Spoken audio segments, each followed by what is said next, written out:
નમસ્કાર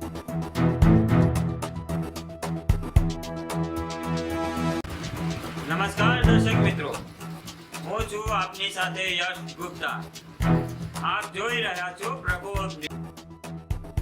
નમસ્કાર દર્શકો, આપ સૌનું સ્વાગત છે પ્રકોપ ન્યૂઝમાં અને હું છું ભરત ગુપ્તા.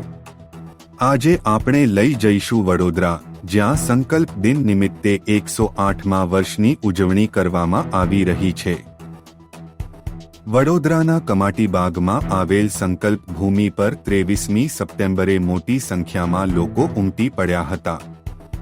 સમગ્ર ભારતમાંથી, ખાસ કરીને ગુજરાતના માનવ મહેરામણ સંકલ્પ ભૂમિના દર્શનાર્થે આવ્યું.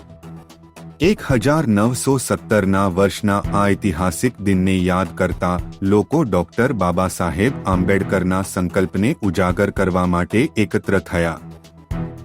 23મી સપ્ટેમ્બર 1917ના દિવસે ડોક્ટર બાબા સાહેબ આંબેડકરે સમાજના શોષિતો અને કચડાયેલા લોકો માટે સમાનતાની લડતનો સંકલ્પ લીધો હતો.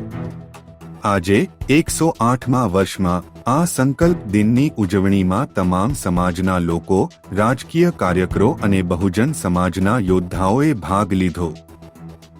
સંકલ્પ ભૂમિ ખાતે ભગવાન બુદ્ધ અને બાબા સાહેબની પ્રતિમાઓને ફૂલહાર અને પુષ્પગુચ્છ અર્પણ કરવામાં આવ્યા.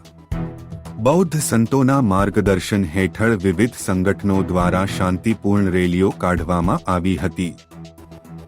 આ કાર્યક્રમમાં દરેકને ઉદ્દેશ આપવામાં આવ્યો કે ડોક્ટર આંબેડકરના સંકલ્પનું સાચું પાલન ત્યારે જ થશે જ્યારે સમાજના તમામ લોકો એકતાથી અને શિસ્તબદ્ધ રીતે સામાજિક ન્યાય અને સમાનતા માટે આગળ વધશે.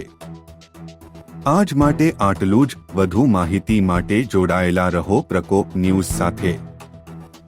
સંપાદન નટુભાઈ પરમાર, પ્રકોપ ન્યૂઝ, છોટાઉદેપુર.